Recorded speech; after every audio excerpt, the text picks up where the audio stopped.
Okay, welcome to Forensic Forecast. It's been quite a while since the last one we did.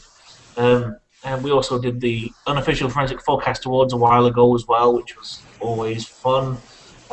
Which I've got again later this year. So we're going to... I've forgotten how to do this, to be honest. It's been quite a long time. So we have a few people joining us this time, and...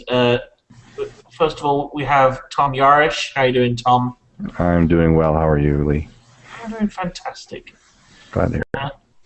We may have Brad Garnett. I'm not sure if we do actually have him or not. He said his internet was going to be a bit choppy. I'm here, Lee. How's it going? Good. How are you? I'm awesome. And recovering from surgery. I don't know what Ken Pryor did to him, but he's here nonetheless. Brian Moran. Thanks for having me, Lee. Awesome. It's a pleasure. And being very quiet is J. Michael. He's trying to talk. He's just going to wave to us periodically, and he said he was going to do this in mime. So we'll see if we can get him some audio a little bit later on. So, cool stuff. Alright, well, I've got a few things I just want to talk about first before we get into any of our little discussions. First thing first is that the Forensic Forecast Award nominations are now up. They've been up for 2 months. They're going to end at the end of March. Go to the Forensic Forecast website and check that out. And nominate someone that you care about for an award. Once nominations are over, we'll tally them, and the top people will then go through and go into the voting portion of that, so don't forget to come back and to vote as well. The other thing is that I'm going to be teaching a SANS class. Yes, SANS has lowered the overall tone of their courses to allow me to teach. Now, my first class I'll be teaching in Toronto at the end of April, beginning of May. So if you're in that area, please go check out the SANS website and sign up for the class. Should be fun. So, yeah, that's all I got. Any of you guys got something you want to talk about? Nope. This is like the Brady Bunch. Do you have any kind of discount for that class, Lee? Not yet. No. I'll look into that. That might be useful. Yeah. Alright, cool. Well, I'll just make one up. oh no. Okay, so the first thing I want to talk about is a couple of months ago, I thought this story was hilarious. So a couple of months ago, we heard this story of a guy named Bob. I don't know if any of you guys remember seeing this story pop up in the news, but Bob works for a company which is a US critical infrastructure company, and Bob did some kind of programming or development for them, but after a while, this company was finding that they were getting lots of interesting VPN logs that all routed back to China.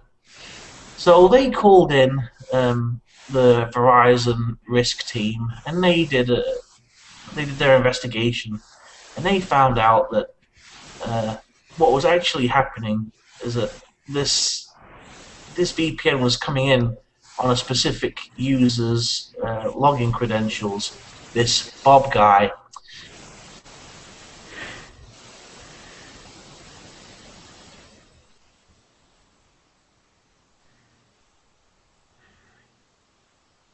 And that was the end of the story. Where'd you go, Lee? Did you notice the picture of Ovi he had there on the wall? What's that? Sorry.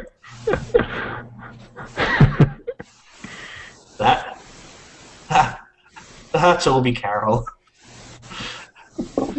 So Bob, he was subsequently fired. Now, I don't know whether I should have more admiration for him or be fearful for for what's going on around the world. You know, are people actually doing this? This cannot be a one-off. But I just thought it was funny. I mean, you look down at his typical work day, and they've summed it up like this: 9 o'clock in the morning, arrive and surf Reddit for a couple of hours watching cat videos. 11:30, take lunch. 1 p.m. eBay time. 2 p.m.-ish, Facebook updates and LinkedIn. 4:30, end of day update email to management. 5 p.m. go home. You know, so the interesting thing about this is not only was he doing it at this one company, but he was doing this to multiple companies in the area.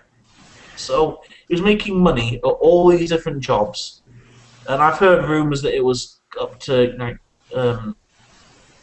he was almost getting paid $500,000 a year for this, and yet turning around and paying maybe 30 to 40% of that onto this Chinese company. Now, is this clever or is this stupid? I'm interested to hear everyone's thoughts. Apparently, it's clever for him. It's pretty stupid for the company.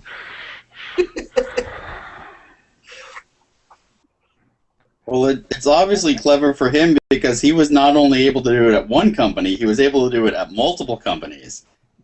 And, however long he was working there, that never aroused suspicion at all that the same guy is working for, let's say 5 companies in the area. Like, how did they not know that? Like I said before, I don't know whether I should admire this guy or be scared. I mean, to be honest, I'm surprised it doesn't happen more often, and it's the first time someone's been caught. Well, I mean, that's what I mean. Is it actually an isolated incident? I suspect that there's a lot more people around who are doing this kind of thing. And if they weren't before, then they're quite possibly doing so now.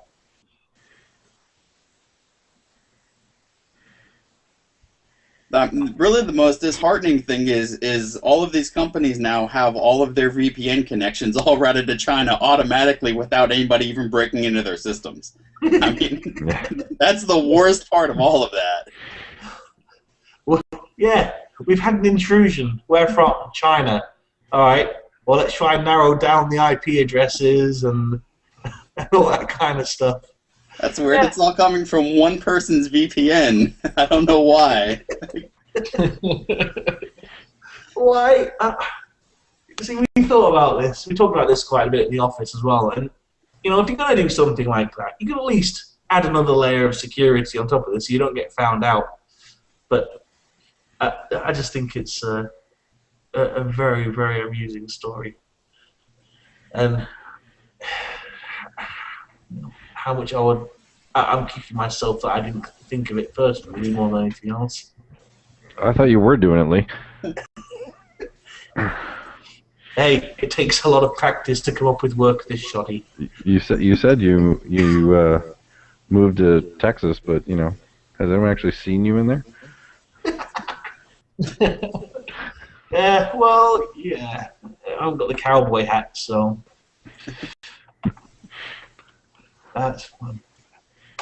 No, I'm not doing that at all. However, if I was programming for a living, that might change. But yeah, I just. Well, did they ever say how big the company was that this was happening at? Was it a large company, a small company, or what? It seems like it was quite a large company. I mean, it says that it's a critical infrastructure company. They don't go into details because obviously they want to protect their clients. Yeah, but I mean, does that mean it's like, it's this one, I don't know, you have like the corporate headquarters in a big city like New York or something like that, and then this guy's working out of some satellite office in Ohio or something like that? Well, they set up the VPN so that employees could work from home on a fairly regular basis. So I assume that's, it's quite possible they do have one big corporate office and then everyone else just kind of logs in from home and works from there. So, which would make this all the more easier to get away with, I imagine. Well, it actually does speak a lot to the security that they already had because they allowed VPN connections from China. I mean, hey, sorry. Like, you probably shouldn't be doing that in the first place. You never know. There might be legitimate reasons for that. U.S. critical infrastructure has a legitimate need for VPN connections from China. Yeah. How are they supposed to outsource it? And Russia as well. Pakistan. Wherever else, Why That not? speaks global diversity like VPN traffic from everywhere. I don't know even why they have VPN. They should just let them just all log in anyway. It's a free market. So yeah, that's it. If you're gonna do this, be sensible about it. Make sure that you add another layer of security there. But probably the best idea of all is not to hire someone from China to do your work for you. No matter how much money you're going to make from that. So, yeah. Fun. Okay. Another story. What have we got here? So, there's a couple of things which... Something popped up on Yahoo Finance Canada the other day. And I just went, yeah, when I read it. And it's cybersecurity. Your employees put you at risk. Surprise! What did they think was going to happen?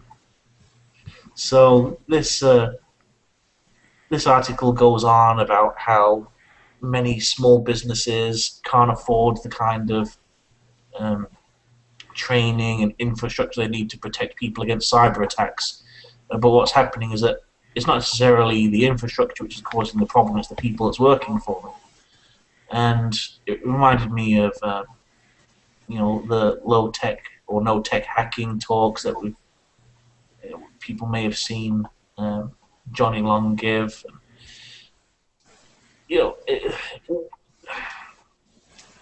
Unfortunately, as good as your infrastructure is, and as much work as you put into it, one person, very low-tech person, can of course screw this all up for you.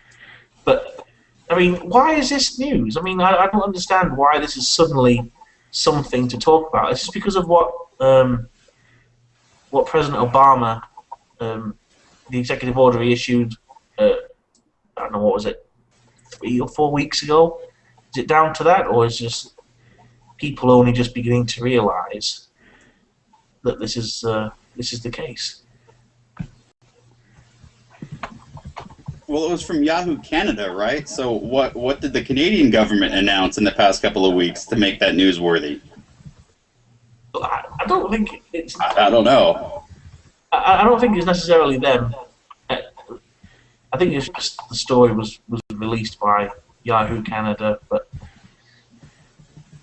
it just seems really, really odd that this would be something now to come into the news. Well, this is something which we've known about for years. I mean, we both in security and in forensics, and anybody who is sensible online will know that if someone calls and asks for a password and you say no, if anyone calls and asks some really obscure questions or tries to force you into doing something, that you stand your ground and say no. But people still do it.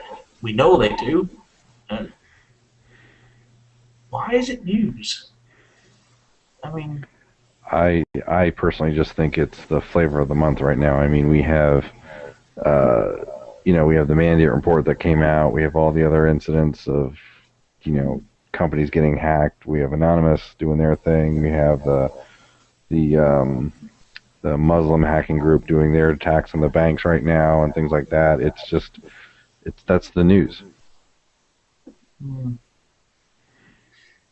Yeah.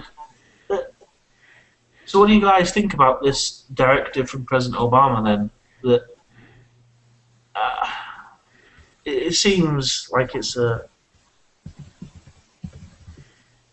I don't know. We've got all kinds of different things. Like he's saying that we've got to tighten up the computer security, the IT security of the country, and it has to start at individual companies and all this kind of stuff. But at the same time, he's turning around and is announcing budget cuts to the cybersecurity agencies and the three-letter agencies which deal with this kind of stuff. So I don't want to get that political about it, but I'm interested to hear what people's opinions are on that. Well, I think you have to start somewhere, and honestly, not necessarily agree with everything that was laid out and spelled out, but at least it's a start. I mean, really, for the most part, kind of ignored it for a while, so we have to start somewhere. Okay, so you're saying that you don't agree. I mean, you think it's a good start, but you don't agree with all of it. So, what is there specifically that you think has not been done enough, or should have been said more? Well, I don't think we need pure government oversight into securing all cybersecurity for all businesses. Like that, that's a little overreaching for my personal taste, especially since I worked there for a long time. That's really overreaching for my own personal taste. But I mean, we do have to start somewhere. There has to be a start, and that's as good a starting point as any. Okay, so is it possible then? I mean, can they actually do that? Well, not if they keep making massive budget cuts and sequestering and all. And there's no way that will happen. But just increasing awareness, I think, is about as much as honestly is probably going to come out of it. But increasing the awareness is still way better than we were, before it started. It's not the first time we've heard such grandiose plans, though, because I mean, in the UK, for example, the UK government has said that we want to monitor all emails and texts and web browsing habits of all the people who live within the UK. And you have to think, is that actually possible to do? Can you actually do that? No, not easily. So how does the US government help to do this? I mean, how does it help to protect the US companies and US organizations from cyber attacks? I don't think it does. I think for anything, it's more just posturing. People are saying, "Hey, we want something from the administration, we want something from the government, or whatever," or at least the government's thinking they need to say something. Because a lot of the articles I was reading before that statement came out of the White House was saying companies don't want them involved. And in some cases, the companies are doing a better job of managing that than the government could. Mm. I know, although J. Michael can't speak, he's typed in this idea that the companies won't share. The potential financial impact will keep them from sharing. And I think he's exactly right. Companies don't want to share information because, first of all, it tells everyone else that they've been hacked, for lack of a better word, and that people are inside their systems. No one wants to admit that, especially not to competitors. But at the same time, unless people are sharing that information freely, then everyone's going to get hit by the same thing very, very quickly, and it just seems like there's going to be a lot of wasted manpower trying to fix it. Well, and I think I think that's starting to shift a little bit though, because you think about it these days, it's almost how often in say, the last 2 months have we heard about a company getting hacked or something like that? We've had Bit9, we've had the banks. There's been smaller companies that have been hit, and it's almost getting to the point where it's the kind of the state of society anymore, where people they that happens, and if anything, they're better off reporting it right away and lessening the damage than waiting to say something when it starts finding out, from Brian Krebs putting a report out, or, somebody within the company kind of leaks it out to Twitter, and then you got the media going nuts or whatever. I think the reality is anymore is that it's a state of the world. And if anything, I think probably in the next 10 years or less, we'll kind of see a shift in terms of how that's all taken care of, because the technology, the companies are finally going to realize they need to do something. They're going to start spending the money to do it. So do you think this is more of a forced honesty than actually coming out on their own and saying, yes, this has happened to us? That they come out and say it's because they're scared that someone else will say it for them. So it's best to get in and say, yes, this happened to us, before someone like Anonymous comes up and says, by the way, we have all of your information and here it is. I think partially that's that. It seems to be more industry focused. So, for example, Bit9's a good example where, yeah, they got breached. They came out relatively quickly in the scheme of things to admit it, and they've even gotten farther than anybody else and actually said, you know what, this is kind of a summary of what's happened. Here's some indicators that we've picked up and things like that. Here's what we think of has gone on. Here you go. Here's what we have. As opposed to a lot of companies just like, yeah, something's been breached. We had a breach. We're not really sure what happened, but we'll offer free credit monitoring for all of our customers for like 6 months. That's comforting, I'm sure. Yeah, Brad, I don't know. Brad, do you want to say what you said in the comments there? Yeah, I mean, kind of the other side of the spectrum. A lot of companies are worried about, how can we afford these type of mandates? If the federal government does issue either, through Congress or an executive order. I think it boils down to, once a company is breached, they're going to learn, what they need to do to protect their infrastructure after a breach does occur. That's kind of when things sink in after, you do have a breach and data is stolen off your network. So I guess the question is, how is the government going to do this? If it's going to offer training to people to help in this, if it's going to offer the capability to monitor, all of the stuff which happens to all of these American companies, then how do they do that at the same time as trying to balance all these budget cuts which have been announced as well? Because they're invariably going to affect this, and training and equipment, and creating the software and purchasing the software all costs significant money. So how do you balance that?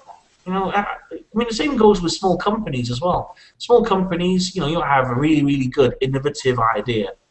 How do you protect that from someone coming into your systems, taking it, when you don't have a great deal of money to invest in your infrastructure and into your IT? I don't think there's a silver bullet for for all of it, but raising awareness and training, that's kind of where it all starts. Teaching our users, the end user, not to click on the link or open up, certain type of emails. Just basically teaching our people in an organization what they need to do to, protect themselves and protect the company. I agree. Yeah, I think one thing that would be really, really useful, and I know some of the government agencies are starting to make an inroads with it, but it's not as widespread as it should be, is kind of sort of like a central repository for IOCs. And whoever submits it, it doesn't matter who actually submits it. All that information gets stripped off, and it's nothing more than IOCs that can be passed around through, be it defense industry, be it a 5-person mom and pop shop. It doesn't matter. They can go to that repository and look there for the IOCs. Now, the downside to that is who's going to essentially have the oversight to that. That's probably going to be the government. And then how much is that is actually going to be then, oh, well, you know, this is the whole Big Brother thing all over again. You know, with that comes the downside of, you know, who's exactly going to manage that. Like, you know, a certain person who's with us today has one of the best thing ever with virus share. I mean, that thing is freaking awesome. But he's not going to be able to run IOCs for everybody in the entire country, so I don't know what's going to happen with that. Well, and I think I know a lot of what I hear when I go to like HTCIA or InfraGard or any of those types of meetings is it's just, you know, well, it's these active investigations. It's, you know, we don't want to tip off the other person that we're onto them or whatever. And it's, in some cases, I think it's almost a way out for them, because a lot of what I hear is, you know what, share what you guys have. And again, I'm speaking from a corporate perspective. You know, share what you guys have, share with us, you know, and it'll help us or whatever. And it's like, yeah, but it's a one-way street. You guys aren't necessarily giving anything back. Or if you do, it's stuff that, you know, is publicly published somewhere else anyway. And that's the part that gets frustrating, because it's just they're not helping anyone, except they're giving the quote-unquote enemy more time to do potential damage to other systems because no one's aware that it's going on. So, executive directive aside, or, you know, what kind of stuff would we recommend to people who are responsible for some, you know, for network infrastructure at their organization to, you know, to stop this kind of thing from happening? I mean, you know, Brian talked about IOCs and stuff like that. You know, is there anything else which, in general terms, we can offer as advice, or, you know, a place to go should stuff like this be happening, or they suspect stuff like this is happening? I would say, you know, the first thing is that what you're really doing is you're mitigating risk. You're basically looking at your infrastructure. You're saying, okay, I have this infrastructure. It's not a question of, you know, if I'm ever going to get broken into, breached, probed, whatever. It's when is it going to happen, and what sort of risk am I willing to take on? So I'm either going to do something as simple as centralized logging and have somebody at least look at those logs, or, you know, I'll make sure my firewalls are running and they're patched or whatever, and the rules are in place, and I'll make sure at least I have some sort of patching program, so worst case scenario, my machines are auto-updating, at least from Adobe and Microsoft and Oracle, so at least there's that. But it just comes down to, okay, this is what I'm willing to deal with from a risk perspective.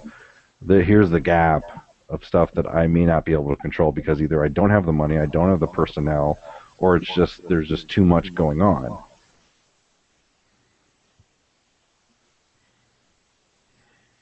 Anyone else got anything? Well, I think that's a really big point of it. Is it? Although there are these, you know, sweeping mandates and everything, it does come down to an individual company, you know, the individual IT staff, to make some steps and say, you know, we're not going to be able to protect our network from, you know, this kind of attack, you know, this sort of thing, but at least we can, you know, do some monitoring, not let, you know, certain IPs from certain countries join our net, you know, just take certain steps to try to minimize it as much as possible. Because honestly, if somebody wants something bad enough, you're not going to be able to stop them. They're going to get in eventually. I mean, you know, it's not just with cybersecurity, it's with everything. If somebody wants to rob a bank bad enough, they're going to go and rob the bank. I mean, you're never going to be able to 100% stop them, but you can put, you know, certain stop measures to try to counteract that as much as possible, and I think that's really what it comes down to. Awesome. Thank you very much. So, I mean, we kind of touched on this just a little bit earlier, but there's also been some talk that a bunch of US companies want to be shielded from lawsuits if they share their cyber threat data. So, I mean, Tom said earlier, that people, there's that shift is beginning to happen, that people do want to share that information, and it seems as if they're prepared to actually do that. That they want to do that. They're just kind of worried about the consequences of sharing data, whether it be of a personal nature or otherwise, with other companies. I mean, why not? They could just all join Facebook, I guess. They don't have to. Their employees are already on it. So, do you think this will urge more companies to, to do that? If they have protection from being sued by all of their customers, will it actually coax them into sharing that kind of data?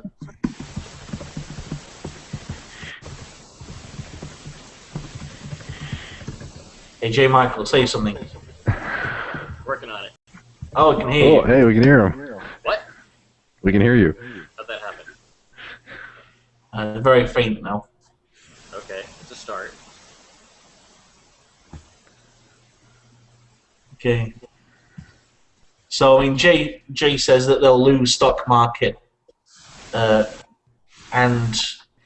customers. So, stock market value and customers. So, does that make sense? Or, there's only so much protection you can get.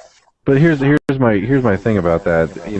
They'll lose in the stock market from customers. If they get breached and they don't say anything, they're going to lose a lot more from that aspect, because then there's a trust issue. Because for example, for me, it's like, oh yeah, we were breached, 8 months ago.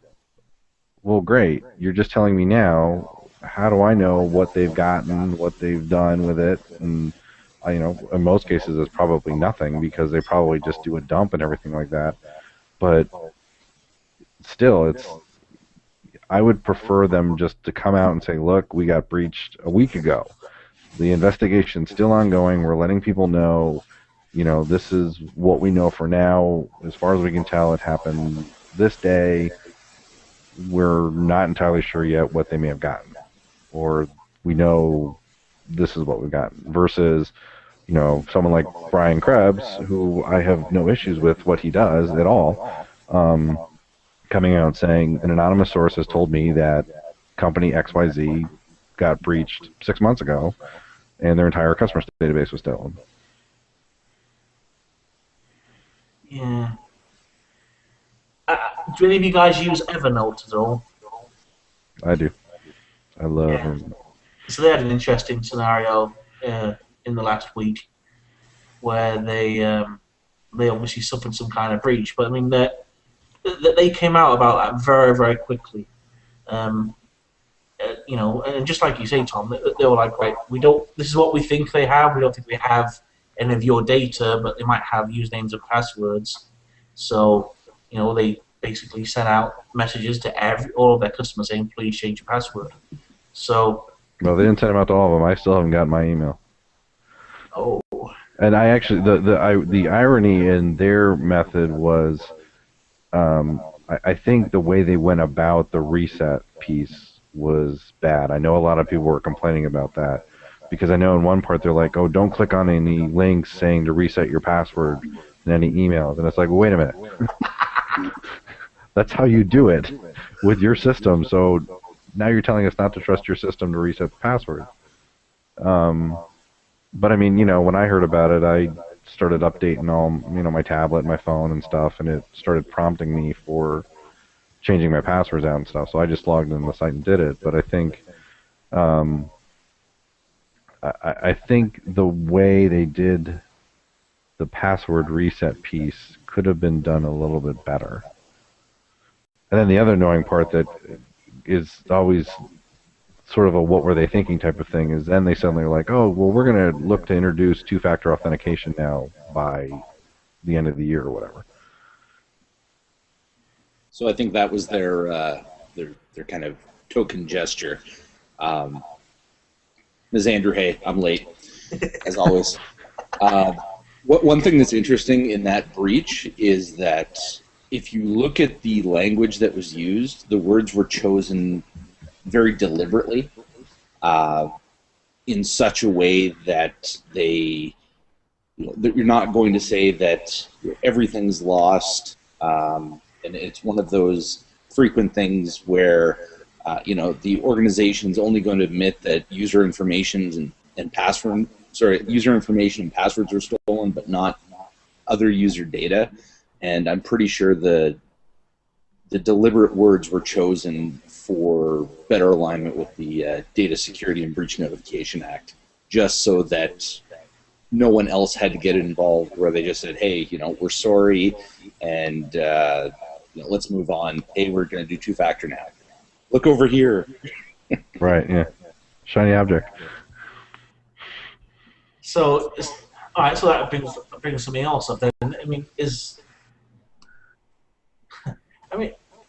I signed up for Google two-factor authentication like a while ago, and used it for probably 2 weeks before turning it off because it was far too annoying.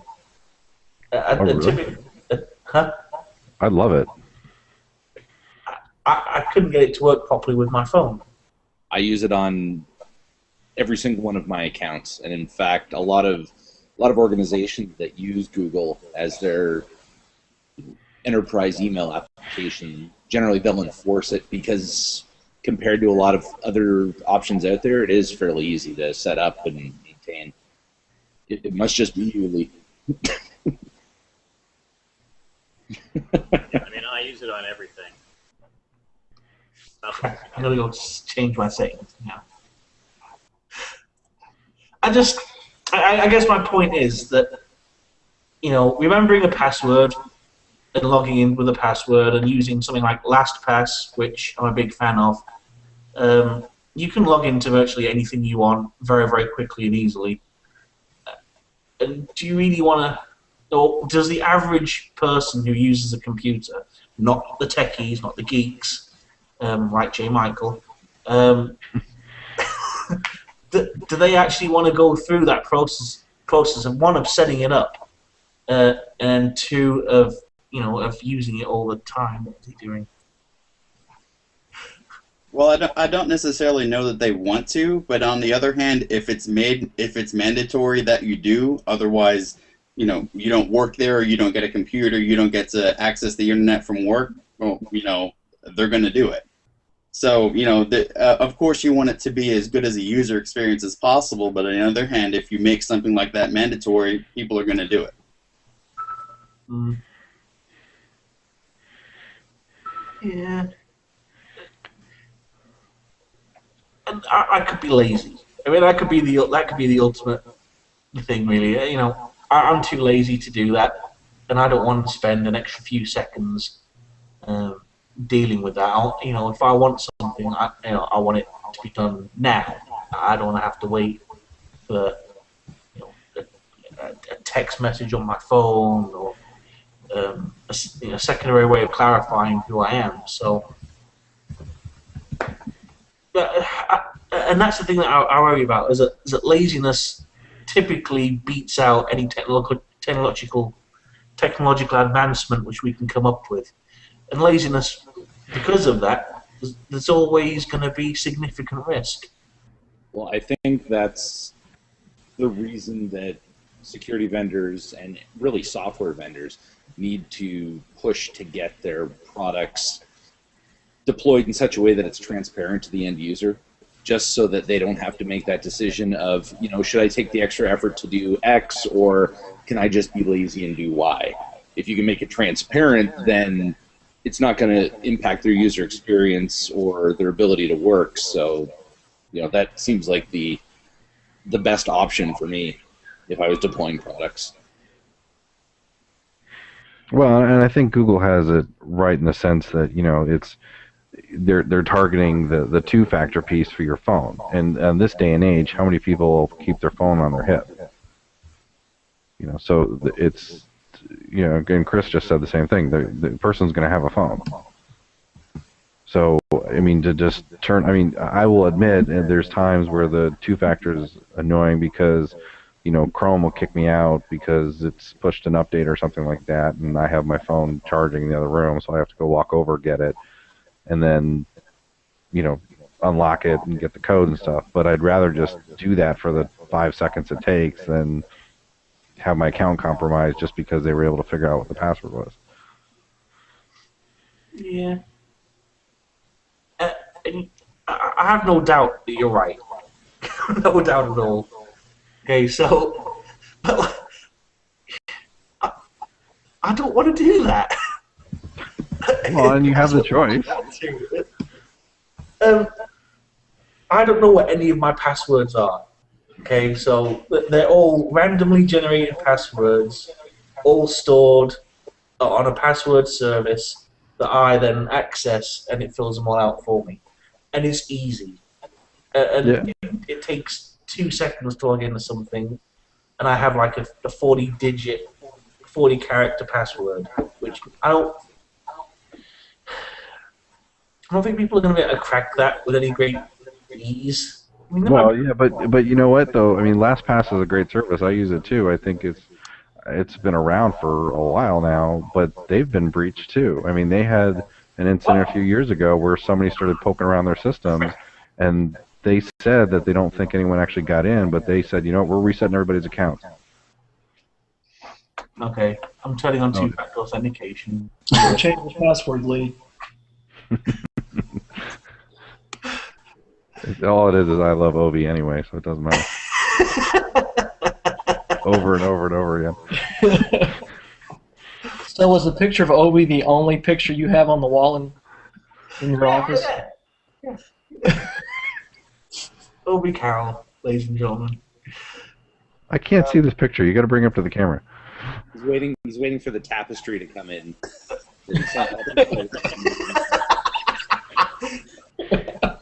I can't get up from the chair. I'm not wearing pants. Okay, I don't want to see the picture that badly. It just comes out. He just doesn't want you to see his Ovi boxer shorts. If he falls out of the chair, we will end up seeing more than we want to. Oh gosh. Very complimentary of you. All right, let's move on. On that note. So let's talk about Dropbox for a second. Magnet Forensics, who used to be JAD Software, have released a free tool, which is quite nice of them considering how much they charge for Internet Evidence Finder. Sorry, that wasn't a dig. It was a dig.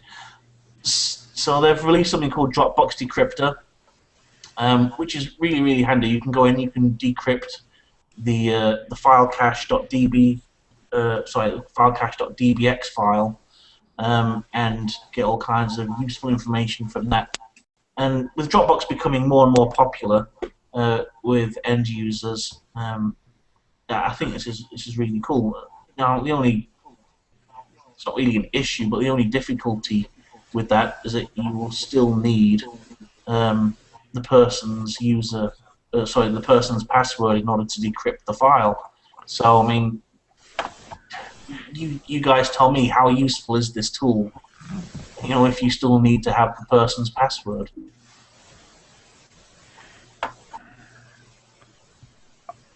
I have not personally used the tool yet.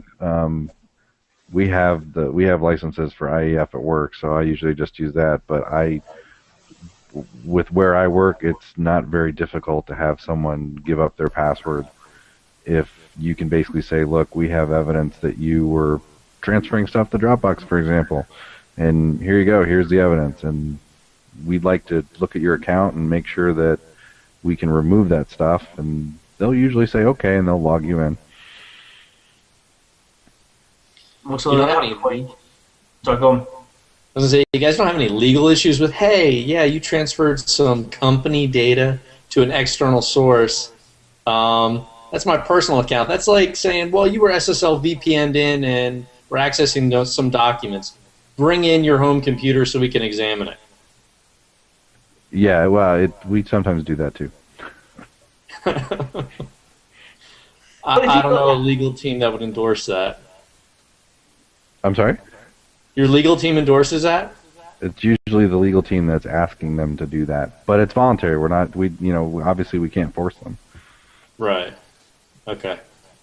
I've seen less voluntary things in Bermuda that I'll tell you over a beer sometime that I don't want to talk about live here. But a little scary to the extent at which the scope of the investigation expanded exponentially. That sounds very vague but interesting. And vague. Was there a room with a bright light involved? I don't know. I wasn't involved in the whole thing. I was told at one point that, don't worry about it, we've got this covered now. By the way, we borrow a pair of pliers. Yeah. Forget everything you knew before. But, I mean, going back to what Tom said, if you were just going to ask people for access to their account anyway, and you already have a fairly good idea that they were using that, what added value do you get from using a tool like this? Well, and again, I haven't used the tool, so I'm gonna have to go to anybody that has used it. Does it put it in like an evidence container or something like that, or is it just decrypt the file and put it in another file? Yeah, it's just decrypting the file, allowing you to open it in some kind of database viewer.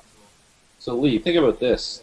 The average user is probably going to reuse the password that you may have been able to secure from other places that they still use on Dropbox. So the point might be moot that you need to get their consent to get the password first, because you may already have that, and it might be the same password used on their Facebook page or written in a text file on their desktop. Yeah. And I think that exactly is the difference, because if you're not actually logging into the account. And so if you can get that data without logging into the account with the password you've extracted from other analyses, then that's where this tool really becomes valuable. I mean, if you've already got access, if you've been granted access to the account already, then it's not that useful.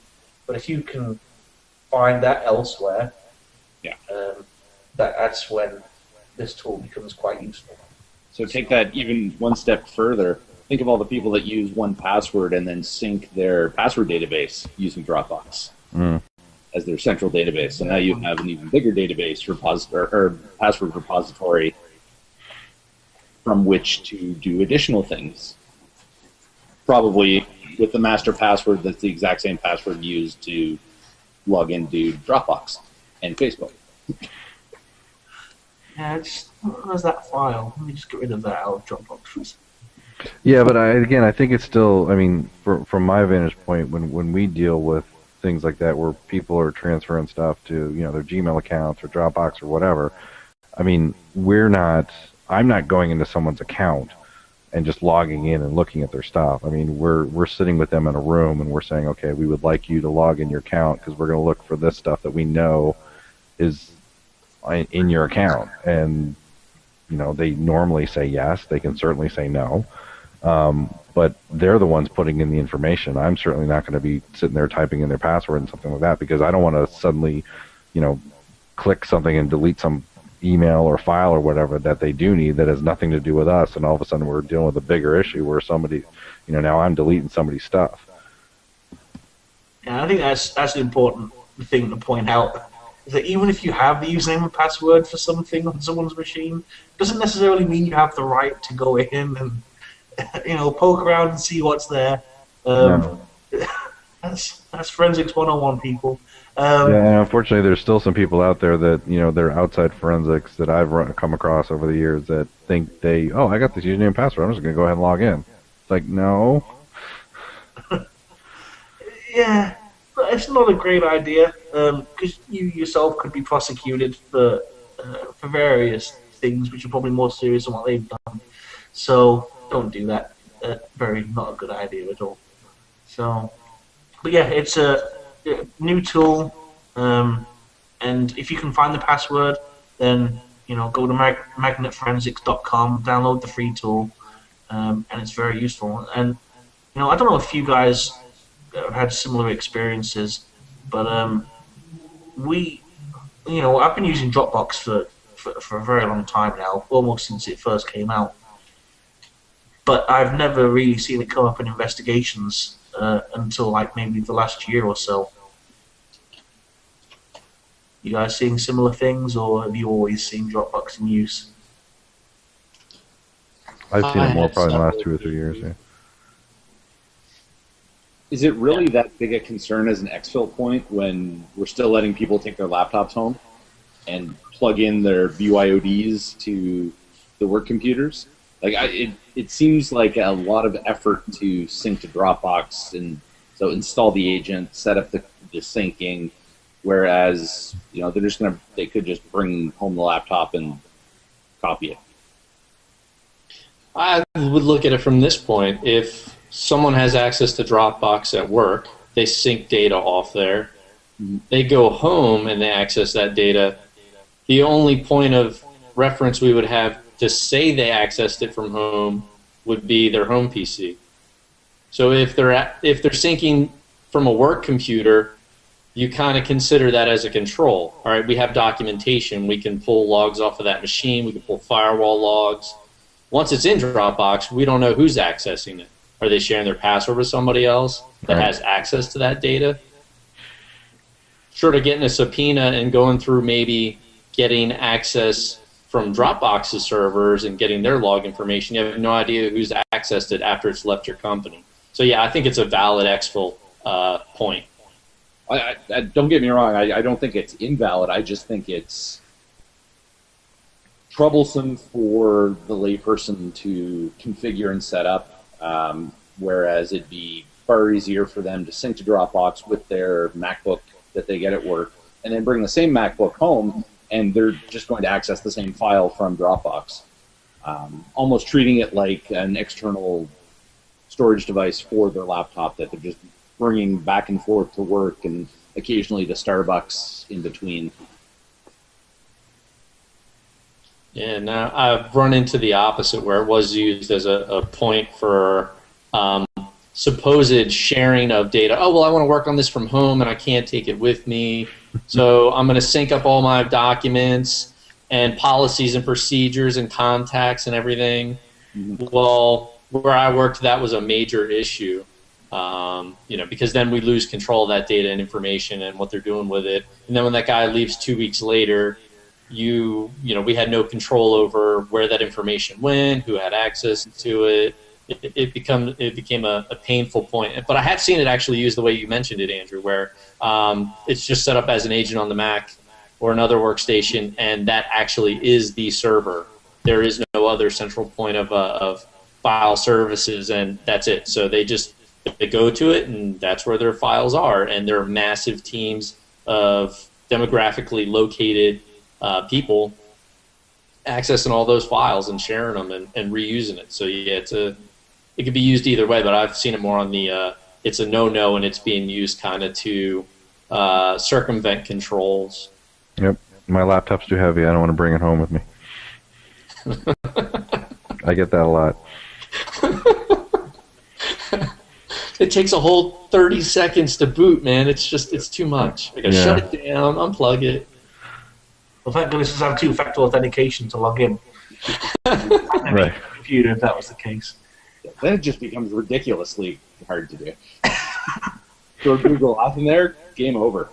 Hey, we have single-handedly architected the solution to prevent data exfil on Dropbox. We just have to add Google two-factor authentication on top, and no one can use it because it would be too complex to set up. Set it up with Google two-factor authentication, then don't allow them to install the app on your phone. So, speaking of phones, we've had a report out the last couple of days from F-Secure saying that Android smartphones now account for 79% of all mobile malware. And I mean, that was at the end of last year.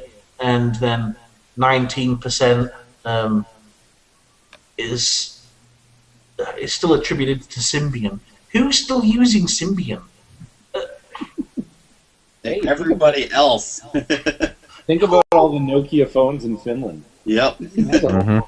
Finland anymore. It's all mobile devices, and I think it's unpatriotic if you buy something other than a Nokia. Having looked at Nokia. Well, Europe's still a big country for the non-smartphones too, I think. Yep. Yeah, except Europe's not a country. Well, I'm just saying Europe in general. Damn Americans. Lee semantics. Missing the point, Lee. So wait. What do you mean it's not a country? What the hell? It's on the globe. It's only this big on Google Maps. I hope we still talk about phones. So Brian, you're a big Android user. So does this scare you? Well, I think that's probably pretty similar to the overall usage of Android in the entire world. It's probably about 80% right now, so really I'm not that surprised by that. So, It doesn't scare me. I mean, it's just that's the most prevalent thing. So everybody's going to go after that and find vulnerabilities and do whatever they want to it. So, it comes back to why would I invest time trying to hack into an Apple system when everybody's using Microsoft?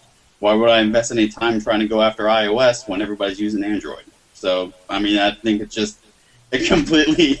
completely irrelevant and, just really represents the overall usage of Android. So I just pulled up a page on bgr.com because that was the first Google search return.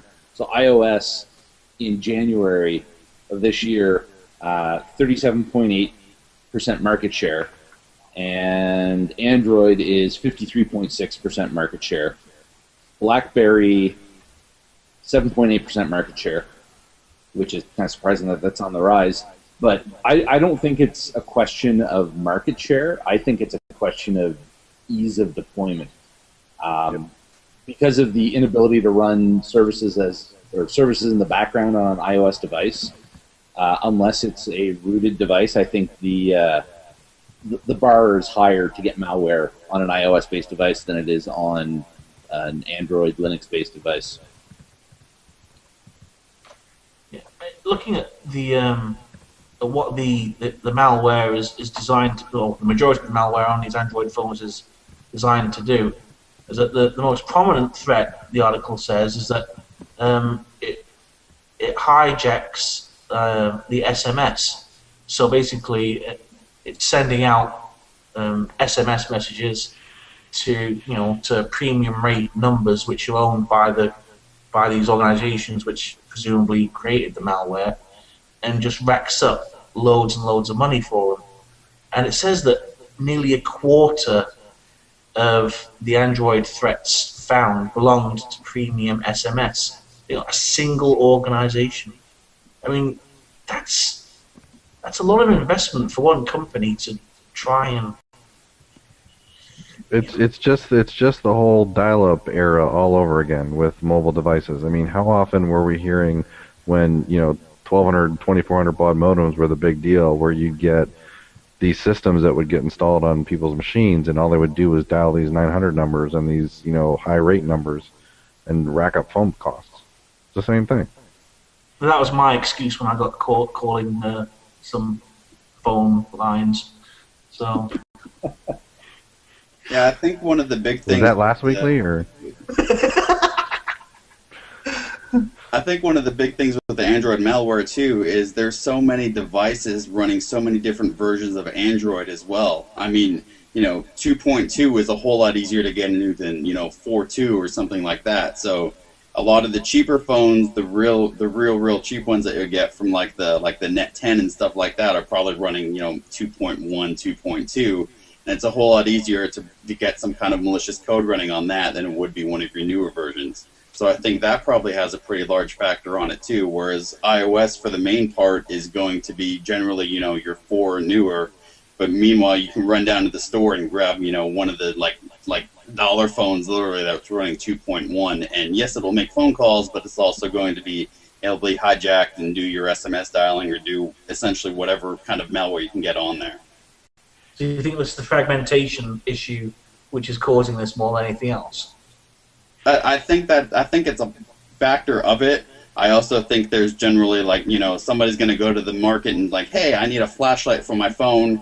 Click on the flashlight, install it, and not even it didn't even used to be the fact that it would say this flashlight has access to all of your network communication. It can make phone calls. It can make SMS messages. Flashlights probably shouldn't be doing that, but most people just click through it anyway. So I've not used Android not myself, for well over a year now. And I know that whenever I had to install apps before, the little screen popped up saying this is the various different parts of the phone that this app is getting access to. Now, some of it was pretty vague and you didn't really know, but does that help users to avoid this kind of thing happening to them? I don't think anybody reads it. Yeah, I don't think anybody reads it. I think it's the same thing as a EULA. Nobody reads the Apple EULA all the way through, so nobody's going to read three pages of scroll on an Android device. So even though I don't sign up for two-factor authentication, I'd always read those.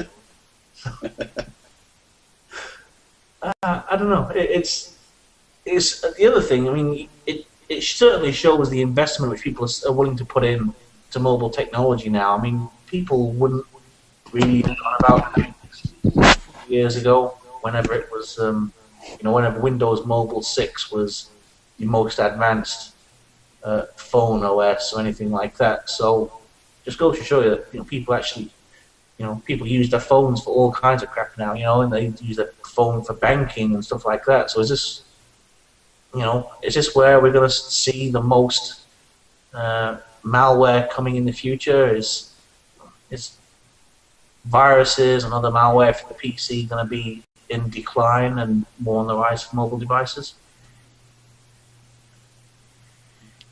Well, I mean, I think all this is because if and somebody correct me if I'm wrong, most of the mobile malware we're seeing, once it's on the phone, it's pretty much just doing the SMS charging. No,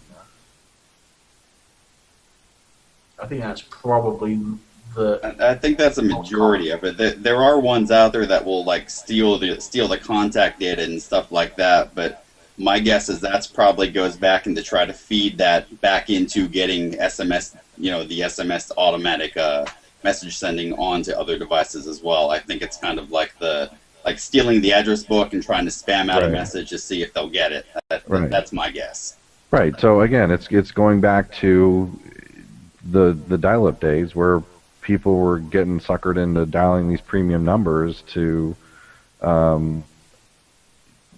to these 900 numbers or whatever. It's the same business model. They're just changing it from the computer with a dial-up connection to a mobile device because it's more accessible. You essentially have a computer in your pocket, and you could have the phone doing that sort of work when the person's asleep. So, are you saying that you think that's all it's going to be for mobile malware? Is that kind of thing? I think that's the stage of where mobile malware is it's in the same boat as when dial-up was king, and you weren't doing botnets necessarily with dial-up because it wouldn't really work. So it was how do we rack up a lot of money, and that was the way they did it. And now we're just seeing that shift to mobile devices because there's not a real way to mimic that sort of thing with the proliferation of broadband anymore.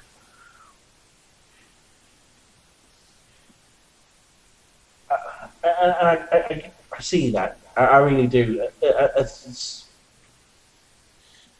What's the point in creating malware? I mean, there's only 2 points for creating malware, really. I mean, there's one is for personal victory. Look what I did. I'm awesome. I brought down all these computers. And the other one is for profit.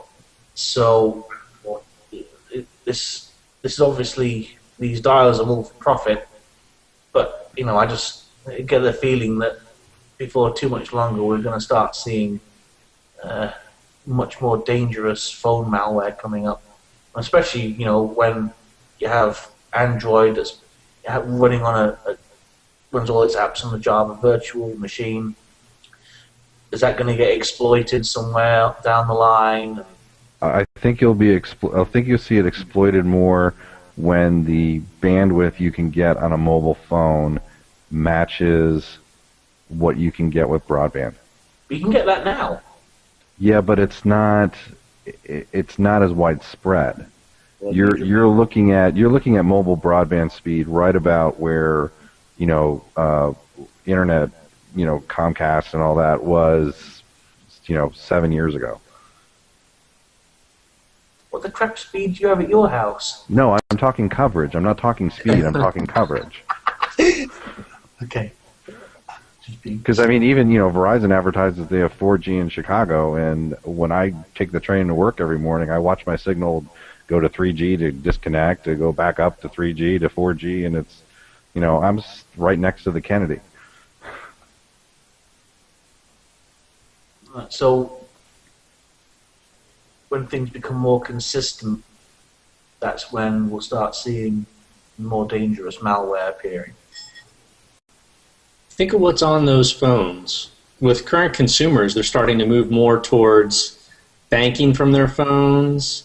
They're ordering, their Amazon books from phones. It's becoming a very juicy place to, if you could get access to a phone and just have remote capabilities to get a password, see when they're making bank transactions, they're paying bills, they're checking account status.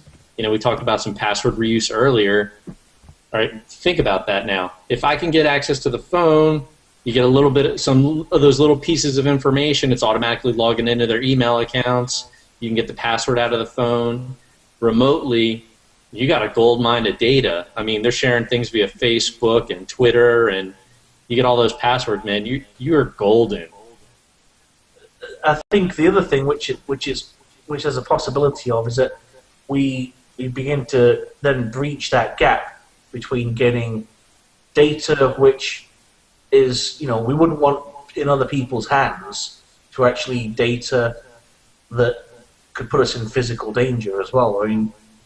If we start seeing malware which extracts things like your geolocation data, the wireless networks you're connecting to regularly, they're things which could actually physically put somebody in a great deal of danger. So,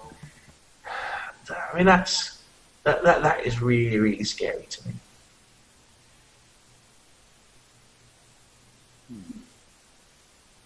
I've scared everyone to silence, obviously.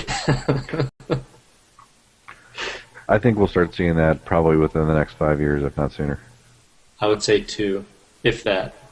I think it's really going to depend on the wireless carriers' penetration as they expand their LTE markets. I think stateside will be. We won't see it as soon as Europe will, only because I think Europe and Asia, the market for malware is much higher.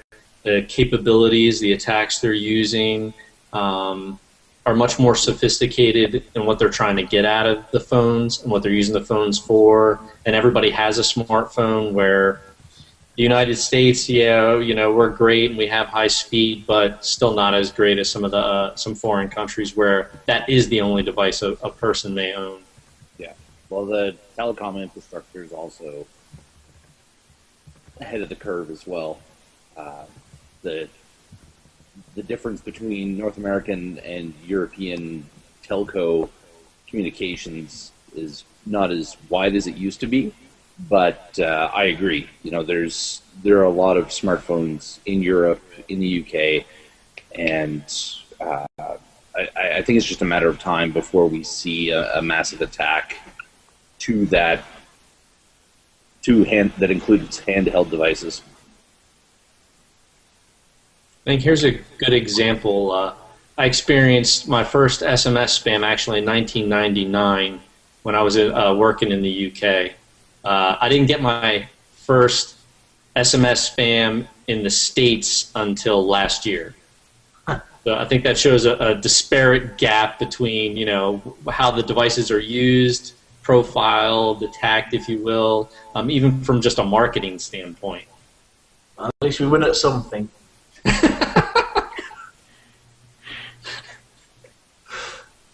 All right, cool stuff. Well, I appreciate you guys coming on today. I don't have anything else to talk about. I don't know if anyone else brought anything they want to discuss. Tom, you must have something. Me. Remember to look for WoW 64 paths in your registry keys. That's all I got.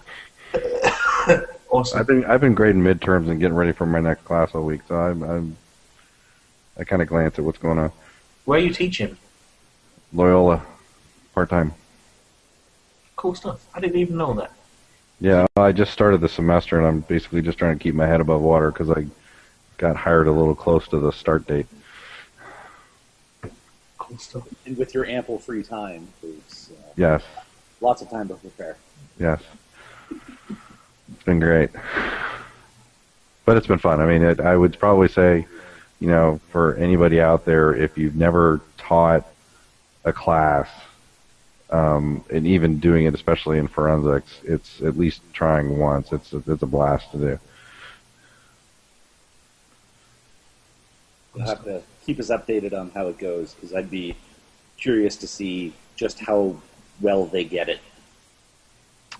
It's the midterm was the first real look at that, and I'd probably say there's a good portion of them that understand it. Now, the challenge is it's once a week. I only have a couple hours to go over stuff, so it's really compressed.